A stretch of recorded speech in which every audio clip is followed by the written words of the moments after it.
మహాపూజ్య మన ప్రియతమ పీఠాధిపతులు, పూజ్య గురువులు, మఠకన్యలు, ప్రియమైన విశ్వాసులారా, మున్ముందుగా మనందరి తరపున మన పీఠాధిపతులకు గురు పట్టాభిషేక వార్షికోత్సవ శుభాకాంక్షలు తెలియజేస్తున్న అందరి కరతాల ధ్వనులతో మన తండ్రి గారిని అభినందిస్తాం. 32 సంవత్సరాలు ముగించుకొని గురువుగా అభిషిక్తుడిగా 33వ సంవత్సరంలోనికి అడుగుతూ ఉన్నారు. ఈ 33వ సంవత్సరం చాలా ముఖ్యమైన సంవత్సరం. అది ఒక క్రైస్తవ అభిషిక్తుడు లేదా గురువు, వారికి 3 ప్రధానమైనటువంటి వరాలు ఉన్నాయి లేదా బాధ్యతలు ఉన్నాయి. మనకందరికీ తెలిసినవే. ఒక యాజకుడిగా, ఒక ప్రవక్తగా, బోధకుడిగా, ఒక రాజుగా, ఈ 3 వరాలు, ఈ 3 బాధ్యతలు ఒక అభిషిక్తు గురువు పొందుతూ ఉన్నాడు.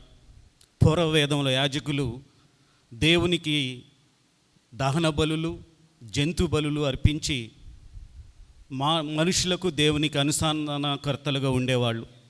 అయితే ఈ నూతన వేదంలో అభిషిక్తు గురువు స్వయంగా మానవాళి కోసం ఒక బలి పశువుగా రక్తాన్ని చిందించి శిలువ మీద మరణించి మనందరిని రక్షించి ఉత్థానమైన ప్రభువుని స్వయాన ప్రతిరోజు ఈ బలిపీఠం చెంతకి తీసుకొని వస్తున్నాడు ఈ అభిషిక్తు గురువు.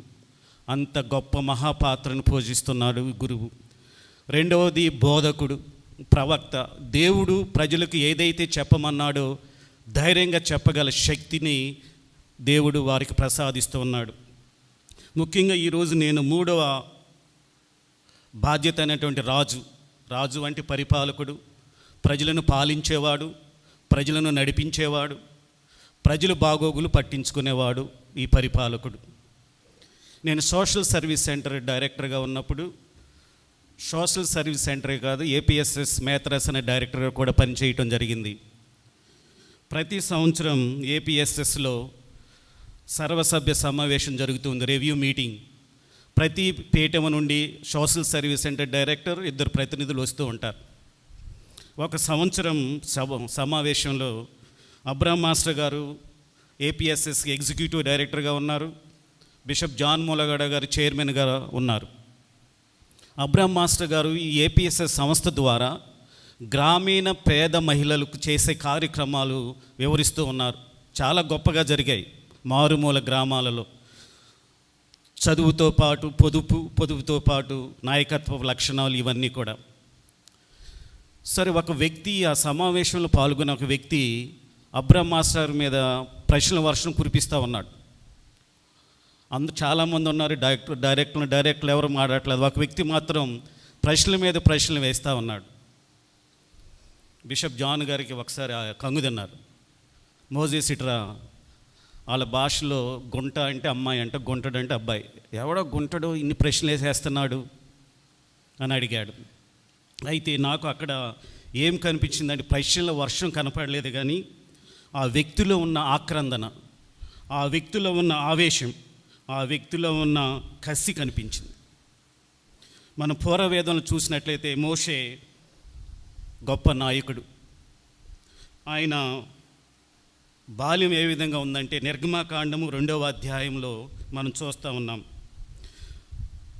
ఐగుప్తు రాజు అక్కడ ఉన్నటువంటి మంత్రసాలను పిలిపించి ఈ ఇజ్రాయేల్ స్త్రీలు ప్రసవించినప్పుడు మగపిల్లవాడు పుడితే వెంటనే చంపేయమని చెప్పాడు మంత్రసానులందరికీ. అయితే మోషే తల్లి మోషేకి జన్మనిచ్చి 3 నెలల పాటు చాలా కాపాడుకుంది, ఎవరికి తెలియకుండా. ఇంకా తన వల్ల కాలేదు. ఒక జమ్ము పెట్టెని తీసుకుని ఆ జమ్ము పెట్టెలో ఈ బిడ్డని పెట్టి నైలు నదిలో వదిలివేయటం. ఫారో రాజు కుమార్తె ఈ పెట్టెని చూడటం, ఆ బిడ్డని తీసుకెళ్ళి అక్కడ పెంచడం జరిగింది, ఒక రాజులాగా, మహారాజులాగా. అయితే మోషే పెద్దవాడైన తర్వాత తన స్వదేశీయులు ఏ విధంగా ఉన్నారు అని చూడటానికి బయటికి రావటం జరిగింది. అండ్ ఈ నెవర్ ఫర్గాట్ ఈజ్ మూలాలు, అంటే ఈ నెవర్ ఫర్గాట్ ఈజ్ రూట్స్. ఆ రాజప్రసాదంలో అన్నీ అనుభవిస్తున్నాడు, సుఖ సంతోషాలన్నీ కూడా, కానీ ఆ రక్తంలో ఉంది ఆ మూలాలను, తాను ఎక్కడి నుంచి వచ్చానని. అందుకే తన స్వదేశీయులను చూడాలని చెప్పి బయటకు వస్తే ఏం జరిగిందంటే ఒక ఐగుప్తీయుడు ఏం చూశాడంటే వాక్యం ఈ విధంగా ఉంది. మోషే ఒకసారి తన స్వదేశీయులను చూడబోయాడు. వారు బానిసలై బండబారిన బ్రతుకులు ఈడ్చుట కనులారా చూచాడు. బానిసలుగా ఎంతో కష్టంతో నష్టంతో జీవిస్తున్నారు తన ప్రజలు. అప్పుడు ఏం చూశాడంటే ఒక ఐగుప్తీయుడు ఈ హెబ్రీయుడిని కొట్టడం చూశాడు. తట్టుకోకలేకపోయాడు. ఒక ధనవంతుడు, ఒక గొప్పవాడు, ఒక బానిసని, ఒక పేదవాడిని, ఒక అనగారిగిన వాడిని కొడుతుండి తట్టుకోలేక ఏం చేశాడు? ఐగుప్తుడిని కొట్టి చంపేశాడు. అక్కడ మోషేలో కనిపించింది ఆవేదన, ఆక్రందన. ఒక అనగారిగిన వర్గం వాడిని, ఒక పేదవాడిని, ఒక బలవంతుడు కొడుతూ ఉంటే తట్టుకోకలేకపోయాడు. ఈ ప్రశ్నలు వేసిన వ్యక్తి కూడా అఫ్కోర్స్ కొన్ని ప్రాంతాల్లో జరగవచ్చు, కానీ నేనున్న ప్రాంతంలో నా చుట్టూన్న ప్రజలు, పేదవాళ్ళు, అనగారిన వాళ్ళు, సమాజంలో అనగదొక్కబడిన వాళ్ళకు కూడా ఇలా జరిగితే బాగుంటుందని ఆక్రందనతో ఆ ప్రశ్నలు వేశాడు. ఆ ప్రశ్నలు వేసిన వ్యక్తి ఎవరో కాదు, అప్పుడు రెవరెండ్ ఫాదర్ జయరావు గారు. గట్టిగా క్లాప్ చేస్తాం మనకి. ఆయన ఒక గురువుగా పూజ చేయొచ్చు, ప్రార్థనలు చేయొచ్చు, బోధించవచ్చు, చక్కగా ఇంట్లో కూర్చోవచ్చు, అడిగి వాళ్ళు ఎవరు ఉంటారు. కానీ ఆ తపన, నా ప్రజల కోసం నేను పోరాడాలి, నా ప్రజల కోసం కష్టపడాలని తపన నేను ఆయనలో చూడటం జరిగింది. ఈ మధ్యనే నేను ఒకసారి బిషప్ గారు తండ్రి గారితో మాట్లాడుతూ, మై లార్డ్, మన డెంటల్ కాలేజీలో చాలామంది పేదవాళ్ళు ఉన్నారని, కష్టపడి చదివి నీట్ ఎగ్జామ్స్ రాసి పాస్ అయ్యి అర్హులై మన డెంటల్ కాలేజీలో దాదాపు 200 మంది పిల్లలు చదువుతున్నారండి. చాలామంది సింగిల్ పేరెంట్స్, కొంతమంది ఆటో రిక్షా డ్రైవర్స్ కూతుర్లు పిల్లలు, దాదాపు 200 మంది చదువుతున్నారు. మై లార్డ్, మీరు వచ్చి వాళ్ళతో మాట్లాడితే బాగుంటుందని వెంటనే రేపే మీటింగ్ పెట్టు, tomorrow it self I will come and talk to the children అన్నారు. దాదాపు 200 మంది సమావేశమయ్యారు. చాలా బాగా మాట్లాడారు. వాళ్ళకు ఒక నిర్దేశం ఇచ్చారు. నాకు నచ్చిందని బీబీసీ గురించి చెప్పారు.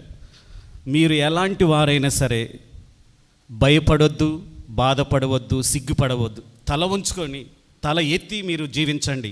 ఎవరితో మీరు పోల్చుకోవద్దు. మీరు ఎవరికి తక్కువ వాళ్ళు కాదు. నేనున్నాను మీ వెనకాల. నేను అప్పుడప్పుడు వస్తూ ఉంటాను, మీతో మాట్లాడుతుంటానని చెప్పినప్పుడు పిల్లలు చాలా సంతోషపడ్డారు. ఇది అన్నారు, నాన్న మీరు ఎందుకురా భయపడతారు, మీరు ఎందుకురా సిగ్గుపడతారు, మీరు ఎందుకు వేరే వాళ్ళని చూసి మీరు మేమేమీ తక్కువ అనుకుంటారు, ఏమొద్దు అంటే ఆ తపన ఆయనలో చూశాను. ఆయన చాలాసార్లు చెప్తారు కూడా, మళ్ళీ చెప్తున్నాను. పేతురు గారు రాసిన మొదటి లేఖ 2వ అధ్యాయము 9వ వచనంలో చాలా సందర్భాలు అని చెప్పడం జరిగింది. మీరు ఎన్నుకొనబడిన జాతి, రాజరికపు యాజక బృందము, పవిత్ర జనము, దేవుని సొంత ప్రజలు. మనం యాజకులం, మనం రాజులం. మనం ఎందుకు ఎవడకు మనం భయపడాలి? ఎవరి కోసం మనం తల ఉంచుకుని బ్రతకాలి? ధైర్యంగా ఉండండి. భయపడొద్దు, బాధపడొద్దు, సిగ్గుపడొద్దు. ఇది ఆయనలు చూసిన కసి, ఆ ఆవేశం, ఆ ఆక్రందన. ఇది నాయకులు ఉన్నటువంటి ఒక లక్షణం, ఒక కోణంలో ఒక సైడ్. రెండవది ఏంటంటే, మోషే ప్రవక్తని దేవుడు ఎన్నుకున్నాడు. ఆయన చెప్తాడు కదా, నిర్గమకాండము 3వ అధ్యాయం 7వ వచనంలో ఈ విధంగా ఉంది. నా ప్రజలు అనుభవించు బాధను నేను కనులారా చూశాను. ఇజ్రాయేలుల ఆక్రందన నా చెవిని పడ్డాయి.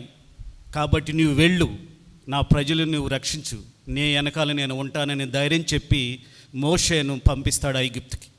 మనకు తెలుసు ఆయన పడిన బాధలు, కష్టాలు. వాటినన్నిటినీ తట్టుకుని వాళ్ళని ఆ బానిసత్వాన్ని నిడిపించి ఎర్ర సముద్రం నుండి దాటించి ఎడారి గుండా నడిపిస్తూ ఉంటాడు. నడిపిస్తూ ఉంటే ఈ ప్రజలు నిర్గమకాండము 16వ అధ్యాయం 2వ వచనం ఈ విధంగా, అడవిలో ఇజ్రాయేలు సమాజం అంతా కూడా మోషేను ఆరోనును నిందించుచు మమ్మల్ని ఎందుకుని తీసుకుని వచ్చాయని నిందించడం మొదలుపెట్టారట.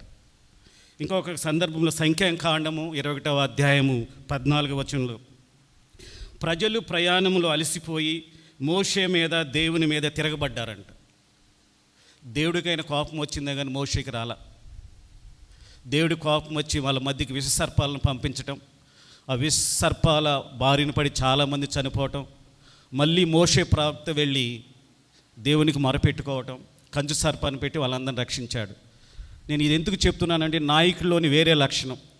ఒక ప్రక్క ఆవేశం ఉంటుంది, ఇంకొక ప్రక్క సహనం ఉంటుంది. ఈ మా నాయకుడు చూశాను నేను 5 సంవత్సరాలు ఆ సహనం. మేమన్నా ఒక్కొక్కసారి బాధపడ్డాం, ఏంటి మైలాడ్ ఏం జరుగుతుంది. 5 years బిషప్ గారు నేను సెమినరీలో చదివాము. చాలా దూకుడు మనిషి, చాలా దూకుడు మనిషి. కానీ ఆయనలో ఇంకో కోణం చూశాను, ఒక నాయకుడిలోని సహనం. పర్వాలేదు, నేను నా ప్రజల కోసం వచ్చాం, నన్ను ఏదో ప్రజలు కొద్దిగా నన్ను తప్పు అర్థం చేసు, కానీ the day will come they will understand me. చాలా సహనంతో ఓర్పుతో 5 సంవత్సరాల పాటు ఆయన ఒక నాయకుడిగా, ఒక బిషప్ గారిగా దేవుడికి ప్రార్థన చేస్తూ ఈ ప్రజలను ఎక్కడికి తీసుకెళ్లాలో ఆయనకు తెలుసు కాబట్టి కొంచెం సనుగుకున్నా గొనుక్కున్నా కూడా సహనం ఓర్పుతో ఈ ఏలూరు పీఠాన్ని నడిపిస్తున్నారు. వారికి నేను ప్రత్యేకంగా అభినందనలు తెలియజేస్తున్నాను.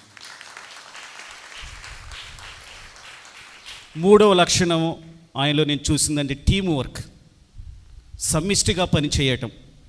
యేసు ప్రభు కూడా ఒక్కడే పనిచేయాల, తనకంటూ ఒక బృందాన్ని ఏర్పరచుకున్నాడు. 12 మందిని, తర్వాత 70 మందిని, తర్వాత కోట్లాది మందిని ఉన్నారు. ఇప్పుడు ఈ 2-3 సంవత్సరాల్లో తండ్రి గారు చేసినటువంటి గొప్ప పనులు. తండ్రి గారు మన 10 సంవత్సరాల పీఠాధిపతి అభిషేకోత్సవం జరుపుకుంటున్నప్పుడు నెల్లూరు నుంచి మా క్లాస్మేట్ ఫాదర్ గారు వచ్చారు. మోజెస్ ఏం జరిగింది మీ ఏలూరు డైసిస్లో? యూత్ కన్వెన్షన్ అంట, ఇంకా చెప్పుకుంటున్నారు. మా డైసిస్లో పిల్లలు వచ్చిన వాళ్ళు చాలా బ్రహ్మాండంగా ఆర్గనైజ్ చేశారంట, చాలా బాగా జరిగిందంట. సంవత్సరం అయినా కూడా వాళ్ళు గుర్తు పెట్టుకోలేదని. That is true.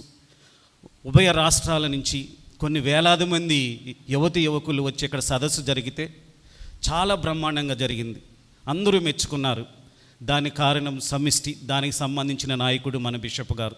అదొకటే కాదు, లాయర్స్ మీటింగ్, తర్వాత SC BC commission, solidarity, pastor plan, తర్వాత భారత రాయబు గారు వచ్చినప్పుడు మమ్మల్ని నిద్రపోనివ్వలేదు బిషప్ గారు. ప్రతి గంటకి ప్రతిరోజు మీటింగ్లే, అంటే ఒక ప్రణాళికబద్ధంగా చేయాలి చేస్తే అని ఆయన అన్నారు కదా. అంటే మనం మెచ్చుకోకూడదు, కానీ హీ సెడ్ సమ్వేర్ ఎల్స్, ఈ Nellore they have done it professionally, they have done it very well అని. దానికి కారణం మన బిషప్ గారు, మన నాయకుడు. కాబట్టి ఈ 3 లక్షణాలు ఆయన గురించి చెప్తే ఫాదర్ గారు చెప్పినట్టు చాలా ఉన్నాయి. ఈ 3 కోణాల్లో తండ్రి గారిని నేను దగ్గరగా చూశాను, చాలా దగ్గరగా చూశాను.